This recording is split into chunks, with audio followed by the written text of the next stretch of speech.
Hello dear student, स्वागत है आप सभी का संघर्ष विद बी चैनल के इस लेटेस्ट लव स्टोरी में। और आज हम लोग पढ़ेंगे वास्तविक संख्या। वास्तविक संख्या के अंतर्गत क्या क्या आता है वो सब सारी संख्या पढ़ेंगे। एकदम सरल तरीके से आप लोगों को समझाऊंगा। और यहाँ पहला जो है स्टार्ट करते हैं। इसमें अध्याय 3 वास्तविक संख्याएं। वास्तविक संख्या को इंग्लिश में कहते हैं रियल नंबर। और इसके यहाँ पर पार्ट दिखा है परिमेय संख्या, परिमेय एवं अपरिमेय संख्या। और ये परिमेय संख्या अपरिमेय संख्या इसमें मुख्यतः है। और वास्तविक संख्या के अंतर्गत जितने भी संख्या आते हैं, मतलब गणित में जो संख्या आते हैं, सबसे पहले आप लोगों को जो प्रश्न किया जा रहा है उसका आंसर आप लोग कमेंट में देना। पहला जो प्रश्न है वो क्या है, मान के चलिए गणित में कितने संक्रियाएं होते हैं। गणित में संक्रियाएं कितने होते हैं ये आप लोग बताना। तो बारी बारी से हम लोग यहाँ पर संख्या को संक्षिप्त रूप में जान लेते हैं। जैसे कि प्राकृत संख्या किसे कहते हैं, तो प्राकृत संख्या 1 से लेकर 1 2 3 4 5 6 से लेकर पूरा अनंत तक ये प्राकृत संख्या कहलाती है। पूर्ण संख्या किसे कहते हैं, इसे W से डिनोट करते हैं। तो जीरो स्टार्ट में, जीरो प्राकृत संख्या के स्टार्ट में 0 1 2 3 4 5 से लेकर पूरे अनंत तक ये क्या कहलाते हैं, पूर्ण संख्या कहलाते हैं। उसके बाद आपका आता है, ये हो गया दोनों, समझ में आया ना। संक्षिप्त में देख रहे हैं आप पूर्णांक संख्या। पूर्णांक संख्या मतलब माइनस का 3 लेफ्ट साइड रहेगा। लेफ्ट साइड में क्या रहेगा, बाया में आपका माइनस वाले रहेगा, बीच में आपका 0 रहेगा और राइट साइड में क्या रहेगा, प्राकृत संख्या रहेगा, मतलब धनात्मक में रहेगा 1 2 3 4 5 अनंत तक। ये जो सिंबल्स आप लोग देख रहे हो इस तरह से, इसको बोलते हैं अनंत। इंग्लिश में बोलते हैं इन्फिनिटी। जो बड़े क्लास में जाओगे तो बढ़िया इसके बारे में है। 11वीं 12वीं में जो है, 12वीं में मैथ्स है, इसके बारे में क्वेश्चन है मैथ्स में। परिमेय संख्या किसे कहते हैं, तो परिमेय संख्या मतलब यहाँ पर आपका आता है जिसको आप लोग P/Q के रूप में नहीं लिख सकते। यहाँ पर थोड़ा सा बता दिया जाएगा आप लोगों को। जैसे रूट का 4 है, करणी बोलते हैं। इस तरह से जो सिम्बॉल है उसको रूट बोलते हैं या फिर क्या बोलते हैं, करणी बोलते हैं। तो यहाँ √4 है, या करणी 4 है, ये करणी 6 है, करणी 225 है, 7/5 है, 2/3 है, 3/4 है। इस तरह से अगर आता है तो उसको क्या कहते हैं, परिमेय संख्या। अपरिमेय संख्या किसे कहते हैं, तो अपरिमेय संख्या मतलब करणी के साथ में रहेगा और इस तरह से जो है क्या बोलते हैं उसको, कहा जाए तो विषम संख्या। विषम संख्या करणी के साथ में है। सम संख्या किसे कहते हैं, जो पूरी तरह से भाग चला जाता है, जिसे भाज्य संख्या कहते हैं। 2 4 6 8 10 12 से लेकर अनंत तक। अच्छा, इसमें एक और आता है, वो है विषम संख्या। विषम संख्या सविस्तर संख्या किसे कहते हैं, तो सविस्तर संख्या हम लोग पढ़ेंगे 11वीं कक्षा में। 11वीं कक्षा में गणित में है, जिसमें आई लगा रहता है, उसको बोलते हैं आयोटा। इस जो भाग है लेफ्ट साइड में, वास्तविक भाग, अधिकल्पित भाग, इस तरह से लेफ्ट और राइट के लिए बोलते हैं। वास्तविक संख्या किसे कहते हैं, तो वास्तविक संख्या में परिमेय संख्या और अपरिमेय संख्या दोनों एक साथ होते हैं, उसको कहते हैं वास्तविक संख्या। ठीक है, तो आप लोग कमेंट सेक्शन में वास्तविक संख्या का परिभाषा लिखेंगे और एक क्या लिखना है, ये वाला परिमेय संख्या अपरिमेय संख्या बता देते हैं। अब यहाँ से हम लोग स्टार्ट करते हैं डिटेल में। देखिए, जैसे कि यह टॉपिक में रहा है परिमेय संख्या। परिमेय संख्या किसे कहते हैं, तो ध्यान देंगे परिमेय संख्या में क्या होता है, जो P/Q के रूप में होते हैं, जो P/Q के रूप में होते हैं, जहाँ Q = 0, मतलब जो बटे में हम लोग लिख सकते हैं, इस तरह से बटे में होते हैं, उसको बोलते हैं Q के बराबर में, 0 नहीं के बराबर होता है Q के बराबर में, तब उसको क्या कहते हैं, परिमेय संख्या कहते हैं। और अपरिमेय संख्या किसे कहेंगे, अपरिमेय संख्या। तो अपरिमेय संख्या जो P/Q के रूप में नहीं होते हैं, P/Q के रूप में नहीं होते हैं, उसे क्या कहते हैं, अपरिमेय संख्या कहते हैं। जैसे कि देख सकते हो यहाँ परिमेय संख्या है और ये क्या है, अपरिमेय संख्या। वास्तविक संख्या किसे कहेंगे, तो वास्तविक संख्या मतलब अपरिमेय संख्या और परिमेय संख्या दोनों को आप एक साथ रख सकते हो, दोनों को एक साथ लिख सकते हैं, तब उसको क्या कहते हैं, वास्तविक संख्या कहते हैं। वास्तविक संख्या को R से दर्शाते हैं, रियल नंबर बोलते हैं। इस तरह से इसमें संक्षिप्त में जो है आपका समझ सकते हो परिचय है। ये कक्षा 9वीं से अध्याय 3 में आप लोगों को मिल जाएगा। इसमें छोटी छोटी बात और है जिसको बता देता हूँ। जैसे कि इसमें अगर आगे देखो तो साहचर्य नियम वगैरह है, क्रमिन में नियम है। जैसे कि मान के चलिए व्याकरण वाले शब्द है इसमें, व्याकरण। तो व्याकरण मतलब क्या होता है? तो व्याकरण मतलब होता है घटाना। ध्यान से समझना, योग फल है। तो योग फल मतलब क्या होता है? तो योग फल मतलब होता है जोड़ना। और उसके बाद इसमें और है जैसे कि गुणनफल।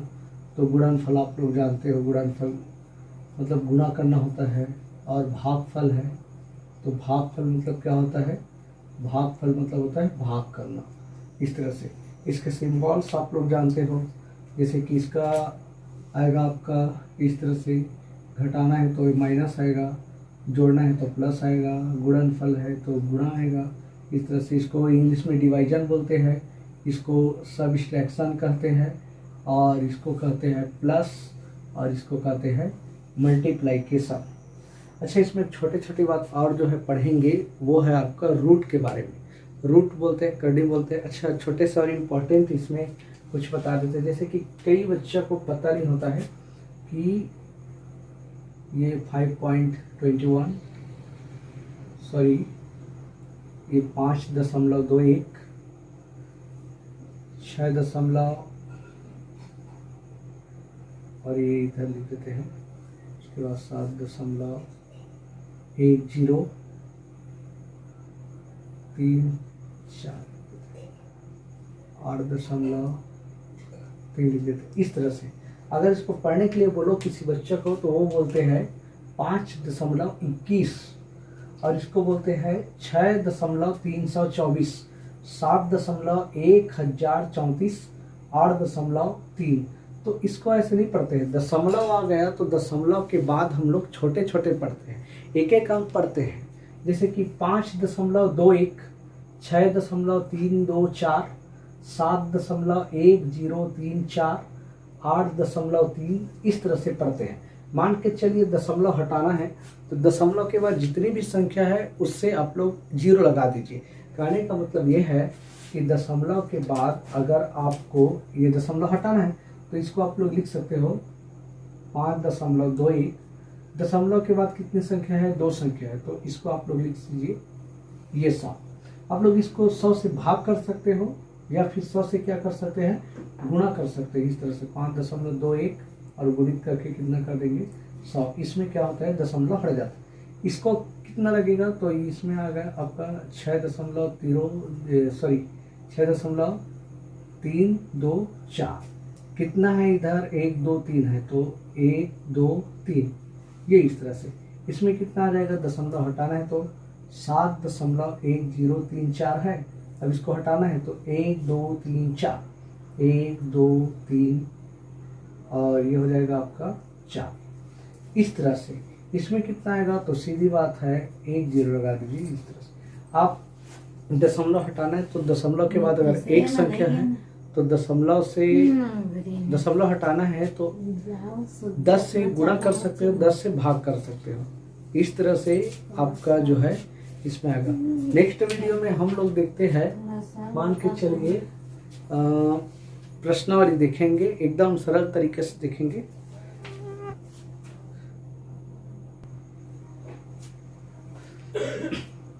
तो देखते हैं प्रश्नावली 2.1। पहला प्रश्न है आपका 6 और 7 के बीच 3 परिमित संख्या क्या करनी है? ज्ञात करनी है। दूसरा है आपका 4/7 और 5/7 के बीच में 5 परिमित संख्या ज्ञात करनी है। इसी तरह से तीसरा जो है परिमित संख्या ज्ञात करनी है और इसमें क्या करना है? P/Q के रूप में लिखना है। P/Q के रूप में लिखना है मतलब यहाँ पर जो परिमित संख्या है उसके रूप में क्या करना है? लिखना है। तो इसमें क्या करते हैं? सबसे पहले हल करेंगे तो ध्यान देंगे जितनी संख्या ज्ञात करनी है, जितनी संख्या ज्ञात करनी है मतलब 3 परिमित संख्या ज्ञात करनी है तो उसमें एक अधिक लेंगे और उसको क्या करेंगे? गुणा करेंगे अंश और हर में। यहाँ किसके बीच में लेंगे? 6 व 7 के बीच में 3 परिमित संख्या क्या करनी है? ज्ञात करनी है। तो 6 व 7 के बीच में हम लोग 3 परिमित संख्या ज्ञात करेंगे तो सबसे पहले इसके हर को देखेंगे। ये 6 और ये कितना है? 7 है। तो इसके जो नीचे में या हर बोलते हैं, जैसे कि 5/3 हो गया, तो ये ऊपर वाला क्या कहलाता है, अंश, और ये क्या कहलाता है, हर। इसके हर को देखेंगे तो इसका हर अगर निकालते हैं तो 1 आएगा, नीचे में कुछ नहीं है मतलब 1 है, और इसमें अगर निकालते हैं तो इसमें कितना है, 7 है, 7/1, कुछ नहीं है मतलब 1 है। तो इसका हर जो है क्या है, समान है। जितनी संख्या इसमें ज्ञात करनी है उसमें एक अधिक करके क्या करते हैं, अंश और हर में गुणा करते हैं, उसके बाद जो आता है उसके बाद में लिखते हैं। जैसे कि 6/1 है, तो 6/1 में हम लोग किसका गुणा करेंगे, तो 3 में अगर 1 अधिक करते हैं तो कितना हो जाएगा, 3 में 1 अधिक करेंगे तो हो जाएगा 4। तो 4 का इसमें हर और अंश में क्या करते हैं, देखिए अगर हर समान हो तब की बात है, अगर हर समान नहीं है तो उसके लिए हर को समान करना पड़ता है। तो ये कितना हो जाएगा, ये 6, और ये हो जाएगा 6 चौक 24 हो जाएगा, और ये 4 का 4 आ जाएगा, और इसमें कितना हो रहा है, 7/1 को फिर से गुणा करेंगे 4/4 से। ये 4/4 कहाँ से आया, तो ध्यान से समझेंगे, जितनी संख्या जो है ज्ञात करनी है उसमें 1 जोड़ेंगे, उसके बाद अंश और हर में उसका गुणा करेंगे। अगर हर समान नहीं है तब हर समान करने के लिए इस तरह से करेंगे। तो 7 और 4 का गुणा करेंगे तो 7 चौक कितना होगा, 28 होगा, और 4 एकम कितना होगा, 4 होगा। अब 24 और 28 के बीच में आने वाली 3 परिमेय संख्या लिखना है। परिमेय संख्या मतलब याद है ना, परिमेय संख्या मतलब जो P/Q के रूप में होता है। जैसे कि इसके बीच में संख्या आने वाली कितना हो सकता है, हर को समान रखेंगे, ये हो सकता है 25/4 हो सकता है, 26/4 हो सकता है, और 27/4 हो सकता है। ये क्या है, इसका आंसर है। इसी तरह से इसमें देखेंगे तो 4/7 और 5/7 इसको हल करेंगे तो 4/7 5/7 में हर समान है, इसको आप लोग लिख सकते हो, हर समान है। हर जो है कितना आ रहा है, 7 आ रहा है, जो कि क्या है, समान है। समान है तो इसमें समान करने की जरूरत नहीं है। जितनी संख्या ज्ञात करनी है उसमें 1 अधिक करेंगे, और 1 अधिक करने के बाद में अंश और हर में क्या करेंगे, गुणा करेंगे। जैसे कि 4/7 का अगर निकालते हैं तो 4/7 गुणित 5 में 1 अधिक करेंगे तो कितना आएगा, 6/6। तो इसका हो रहा है 6 चौक 24 हो गया, और ये 7 चौक 28 हो गया। इसमें कितना आ रहा है, 5/7, और 5/7 में 6/6 से फिर से गुणा करेंगे तो ये हो जाएगा 5 6 30, और ये कितना होगा, 7 6 42। तो 24/28 और सॉरी 7 6 कितना होगा, 42 होगा। तो 24/42 और 30/42 के बीच में जो संख्या आएगा उसको यहाँ पर इसका आंसर मानेंगे। कितना संख्या लेना है, 5 संख्या। तो 24 के बाद कितना आ सकता है, 25/42 आ सकता है, 26/42, 27/42, 28/42 और 29/42। 1 2 3 4 5, ये क्या है, इसका आंसर है। इस तरह से तीसरा जो है आपका मिलता है वो है 2/3 और 3/4 के बीच में कितना परिमेय संख्या ज्ञात करना है, 3 परिमेय संख्या ज्ञात करना है। लेकिन यहाँ थोड़ा ध्यान देंगे कि इसका जो हर है वो समान नहीं है। तो हर समान नहीं है तो इसका हर को समान करने के लिए क्या करेंगे, तो एक बार लिखेंगे 2/3, इसका हर तो समान नहीं है, तो हर समान करने के लिए क्या करेंगे, इसका हर को पहले देख लीजिए कितना आ रहा है, 3 गुणित 4, हर का गुणा करेंगे तो 3 चौक कितना हो रहा है, 12 हो रहा है, मतलब 12 लाना है। तो 2/3 को किससे गुणा करेंगे तो 12 आ जाएगा। 2/3 को गुणा करेंगे, 2/3 को गुणा करेंगे 4 से, तो इसका हर क्या हो जाएगा, समान हो जाएगा। देखिए 2 चौक कितना हो गया 8, और ये कितना हो गया 3 चौक 12। इसको अभी रहने दीजिए, इसको अभी रहने दीजिए। इसका देखते हैं 3/4 का, 3/4 का अगर देखते हैं यहाँ तो कितना आएगा, 3/4 का अगर देखेंगे तो 3/4, इसको इसका जो है हर समान करने के लिए कितना से गुणा करना पड़ेगा, मतलब इसमें हर में कितना लाना है, 12 लाना है। तो 3/4 में हर में 12 लाने के लिए यहाँ पर कितना करेंगे, तो इसको 3 से कर दीजिए, तो ये कितना हो गया, 3 3 9 हो गया, और ये कितना हो गया, 4 3 12। हर जो है आपका समान आ गया, 12 और 12 इसका भी आ गया। अब इसमें कितना संख्या ज्ञात करना है, 3 परिमेय संख्या। तो 3 में 1 क्या करेंगे, बढ़ाएंगे तो कितना हो जाएगा, 4, मतलब ये दोनों को 4 से क्या करना है, गुणा करना है। तो 4 से गुणा करना है, तो यहाँ पर देख लेते हैं थोड़ा सा, इसको नीचे लिखना पड़ेगा। ये किसके लिए है, 2/3 के लिए है, कौन, 8/12। 4 से गुणा करेंगे तो ये कितना हो जाएगा, 8 चौक 32 और 12 चौक 48। उसके बाद इसका देख लेते हैं 3/4 का। तो 3/4 का लिखेंगे, 3/4 में किसके बराबर है, 9/12 के बराबर है। इसमें कितना का गुणा करना है, 4/4 का। तो ये हो जाएगा 9 चौक 36 और ये हो जाएगा 12 चौक 48। यहाँ डियर स्टूडेंट थोड़ा सा ध्यान देना, इसका भी हर समान है, इसका भी हर समान है। अब यहाँ 32/48 और 36/48 के बीच में 3 परिमेय संख्या लिखना है। क्या क्या आ सकता है, तो 35/48 आ सकता है, और ये 34/48 आ सकता है, और 35/48 आ सकता है। ये क्या है, इसका आंसर है। तो इस तरह से आप लोग इसमें परिमेय संख्या जो है ज्ञात कर सकते हैं। उसके बाद यहाँ पर आता है आपका प्रश्न 4 में P/Q के रूप में लिखना है। मतलब किसके रूप में लिखना है, इसको परिमेय संख्या के रूप में लिखना है। तो अभी बताया है, इसके इसी में है कि अगर दशमलव के बाद 2 संख्या है तो क्या करना है, दशमलव हटाने के लिए, या दशमलव हटाना है, परिमेय संख्या के रूप में लिखना है, बटे के रूप में लिखना है। तो अगर दशमलव के बाद 2 संख्या है तो आप 2 जीरो लगा दीजिए, 1 लगा दीजिए, उसके बाद आ गया वो क्या है, आपका आंसर है। दशमलव हट गया तो इसको आप लोग लिख सकते हो 53/100। अगर करता है तो कटा दीजिए, नहीं करता है तो रहने दीजिए। इसको हल करेंगे तो दशमलव के बाद 1 संख्या है तो 16.8, 1 जीरो लगा दीजिए यहाँ पर। इसको आगे लिख सकते हैं 16.8/10। करता है कटा दीजिए, जैसे कि कट रहा है 2 से, 2 पंचे 10 और ये कितना कट रहा है, 2 अट्ठे 16 और 2 चौक 8।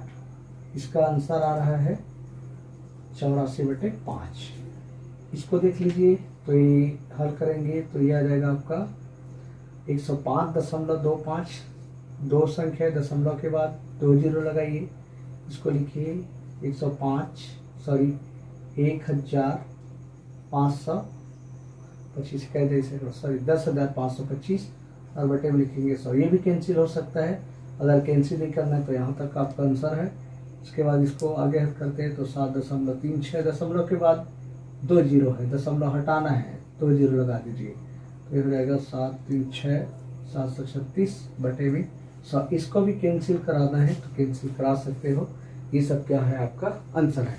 अब देखते हैं अगर दशमलव वाले हैं, जैसे कि इस तरह से आपको क्वेश्चन मिलता है 1.55555 करके, इधर मान के चलिए 1.5 के ऊपर में बार, और इसको आपको किसके रूप में लिखना है, P/Q के रूप में लिखना है। तो P/Q के रूप में लिखने के लिए इस तरह से जो क्वेश्चन है उसको देखते हैं।